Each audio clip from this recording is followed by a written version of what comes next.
The day Labour dragged politics into the gutter. Desperate Starmer accuses Farage of not liking Britain, triggering a bitter war of words. Yes, by the time this goes out, the Labour Party conference will mercifully be over. And, well, I say mercifully, it was gold dust for people like us, you know, sensible, patriotic people that actually care about the nation of their birth, because they just copied the American playbook.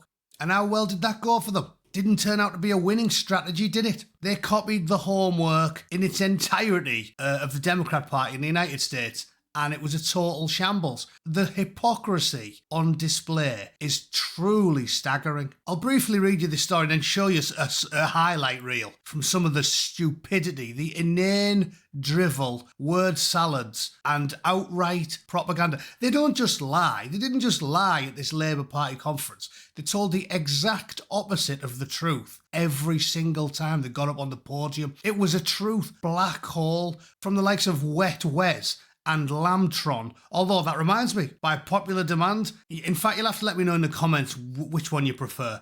We've got David Lammy being incompetent or dishonest or both. A famous one here. If it feels like neighbourhood policing has vanished, it's not around you. We haven't seen a police while I've been here, and I've been here for a little while now.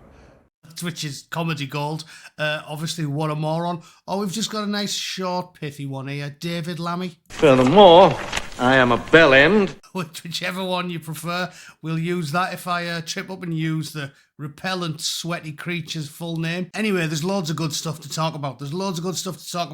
Let's do. I'm just going to smash them today. All they did was lie. It was a truth black hole. I'm going to lay it all bare for you to see. It's unbelievable. It won't have done them any favours at all. People aren't going to sit there after enduring years of rank hatred from the Labour Party, covering up surprise sex enthusiasts, foreign diddlers, pedos, killers, the worst type of scum, covering up for them because they're foreign, whilst crushing you and your friends and relatives and your neighbours, smashing people like Sam Mellier and Lucy Connolly, sending them out to prison, snatching England flags off little girls, and then wave an England flag for an hour and accuse Farage of hating England. It's genuinely preposterous. It's side-splittingly hilarious, so I'll cover it. But trust me on this, if they think it's going to work for them, have a quick look over the pond at Kamala Harris and see how this type of stuff washes with the general public. Unless you've got the situational awareness of a goldfish in a hijab like the average lefty,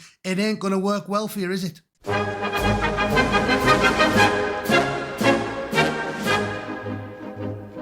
Right, on to the Daily Mail headline. The fact of the matter is, they're now trying to claim that Farage is being a snowflake, doing the old reversal. They're now trying to say Farage is being a snowflake because he pointed out that murderous lefties keep attacking and killing and shooting and beating people up because of the language that the left keep using, and that's what happened. Starmer was accused of descending into the gutter after claiming Nigel Farage was the enemy of Britain. This is what we're talking about. The rhetoric they use is 10 times worse than the rhetoric used by the political opponents. The PM triggered a bitter war of words when he used his speech to attack the Reform leader, questioning his patriotism and branding him racist. It's a further sign that Labour risks importing the toxic political culture of the United States in its pursuit of poll-leading reform. And Deputy PM Lambtron made a poisonous claim that Farage has flirted with the Adolf youth, which he was forced to withdraw. So let's start with that. Let's listen to the gibbering idiot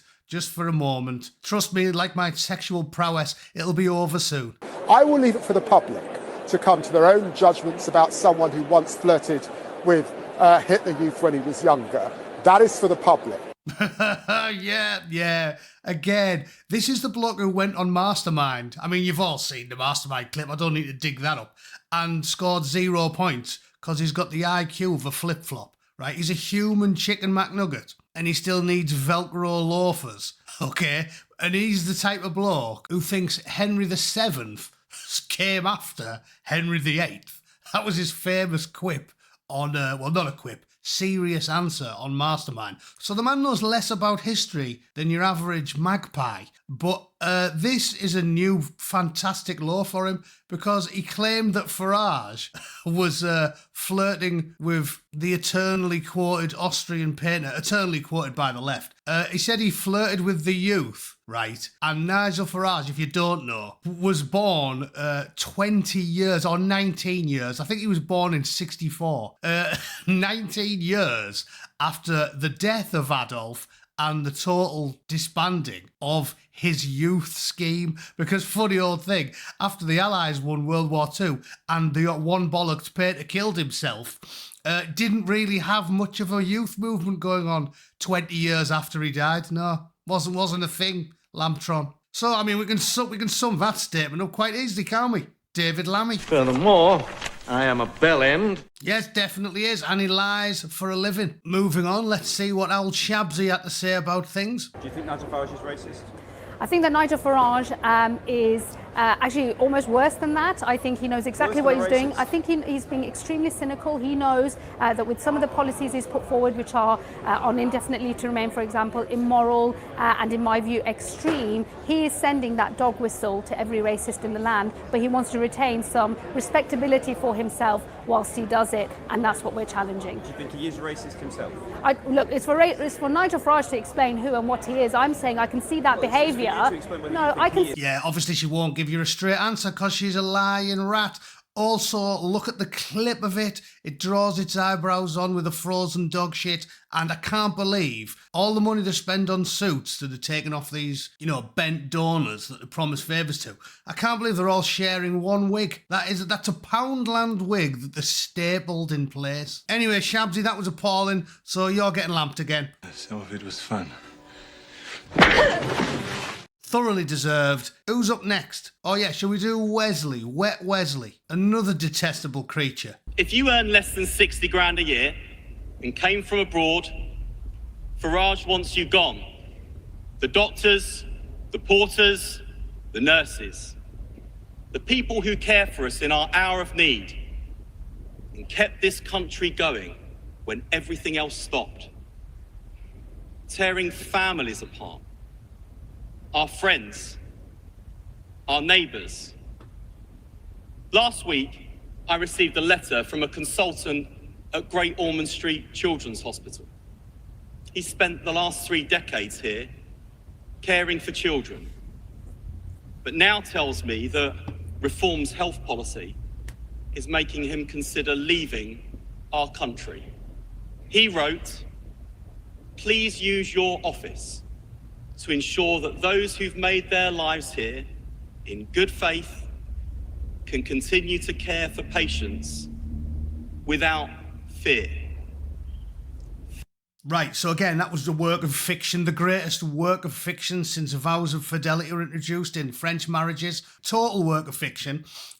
Nobody's sitting here going, oh, the blokes who've paid taxes, doctors who've paid taxes for 30 years. Yeah, we need to definitely expel them straight away. They're top of the list. No, we just want to get rid of the 5 to 10 million crooks, cheats, illegals, kiddie fiddlers and criminals that you've turned your back on for the last 10 years, Wesley. In fact, longer. If you're talking about people like Starmer, who sent the famous circular around saying, oh no, we believe these children have consented to getting diddled by hairy-ass foreign geezers, so we won't do anything about it.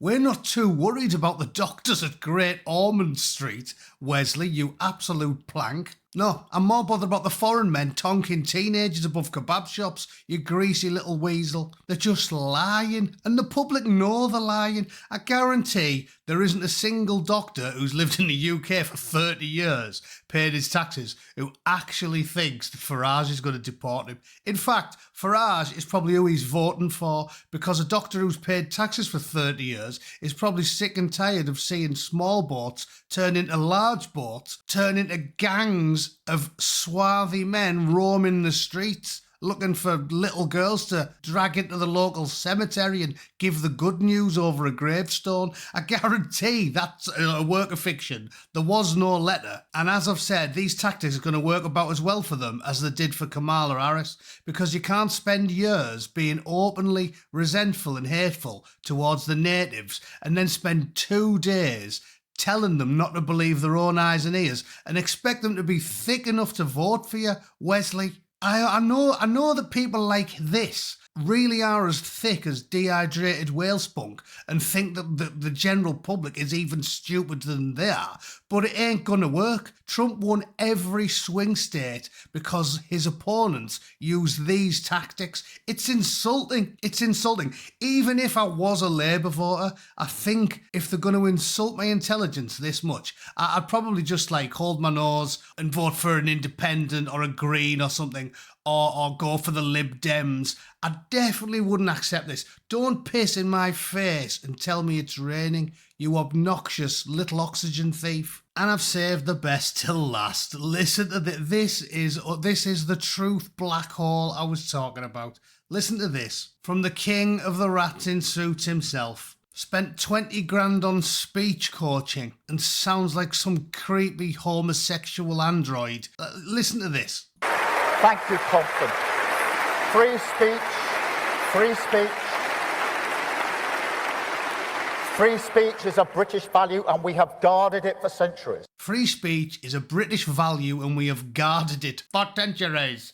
You haven't, have you? You haven't, have you? You've just spent the summer arresting tens of thousands of people for social media posts. You spent the summer tyrannising little old ladies, right? We've all seen the videos. Tyrannising little old ladies, tyrannising like a random American woman who dares to say pro-Trump things on the internet, sending the rozzers round, having coppers pull the England flags out of teenage girls' hands, locking up thousands of people, and then you go on telly with the neck of 1,000 giraffes and say that badly, weakly, like the timid little creature that you are, and just outright lie in front of the world. In front of the world. Think of that. It's embarrassing getting caught lying by your mum. Imagine doing it in front of the whole planet, shamelessly. How stupid does he think you are? How daft does he think you are? Seriously. Drunk goldfish level. I mean, a goldfish's memory's bad anyway, right? What about if you give one a can of Buckfast?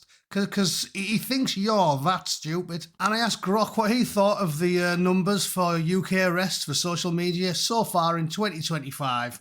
And Grok responded that based on the most recent available data from UK police custody records analysed by The Times, the police make approximately 33 arrests per day for offensive online communications, including social media posts, and this equates to around 12,000 arrests annually. Helen Spirit summed up neatly as well. Some of the worst trash ever from the Labour Party. Probably the worst in their history because they're desperate. Mahmood Al-Shabzi called him worse than a racist. Reeves called him the greatest threat. Worse than ISIS or the Taliban. Abbott said give him a good kicking. Lamtron said he flirted with the youth that didn't exist for 20 years before he was born. And then they all started calling them Farage boats. That's the only thing they've been good at. That's the only thing they've made that you could say is a Labour success story. Yeah, they didn't grow the economy, but they went from small boats to big boats. Well done, lads. That's growth, isn't it? It's the only thing they've grew. So to sum up, it's over for the Labour Party. And yeah, there's a war on. And now it's all this has done is woke everybody up. Sargon went on a mental tirade, probably the best right-wing zeal I've seen him display since he started his YouTube career, and he's catching up with me, because all I did was walk around with a 12-hour rage boner, 10 pegging me trousers all day at work, and I'm loving life now. I love getting up amongst it. That's what's going to happen now. It's going to kick off massively. They know they've lost. They've already lost, and I cannot wait for them to get started. So my message to the lying, poisonous, toxic, murderous, violent left is, you're all right doing it to nice, sweet-natured chaps like Charlie Kirk. I want to see what happens When these scumbags who've smeared the working classes for a decade, I want to see what happens when it boots off. I want to see what happens when someone like Wesley or Starmer or Owen Jones or Paul Mason, I want to see what happens when they try and give it Billy Big Licks in front of 50 Geordie scaffolders. I want to see what happens then. I'm praying for the day. You should be pleased at how toxic and aggressive their ludicrous anti-truth rhetoric was for the last 2 days, because they've done us a massive favour and they're going to get tonked in the next election. They're going to get absolutely annihilated. Red Ed and Starmer and all of them doing this violent rhetoric, promoting violence, is going to backfire on them massively, because now we can use the exact same rhetoric they've used, can't we? The gloves are off. I keep saying this, I'm sick and tired of people trying to talk about keeping the high ground. Oh, they go low, we go high. No. That. They just shot a man in the throat over here in front of his wife and kids. I don't want to go high. I want to win. If they promote outright violent, hateful rhetoric all the time, Wesley, famous for his, smashing knees in with a baseball bat on Twitter posts. You remember that type of aggressive commie rhetoric they all use because the violent, murderous left have got the bit between the teeth. Bring it on, boys. Let's see how that goes for you. I'd love to see 100 Guardian journalists go up against 100 bricklayers. Come, show me what passes for fury among your misbegotten kind. They have shit the bed massively, and it's only going to be good news for us. All right, that's what I think, though. If you disagree, please let me know in the comments. Spew some commie gibberish in the comments if you like. I love to read it. They have dragged us into the gutter, and that can only be a good thing for the people like us, because I like it in the gutter, middle-class Guardian journalist with your Perrier water and your cashmere blankets and your French cheese. I love it in the gutter, and I can't wait to meet you there, you wankers. All right, thanks for tuning in. See you all tomorrow. Toodle pip. Cheers.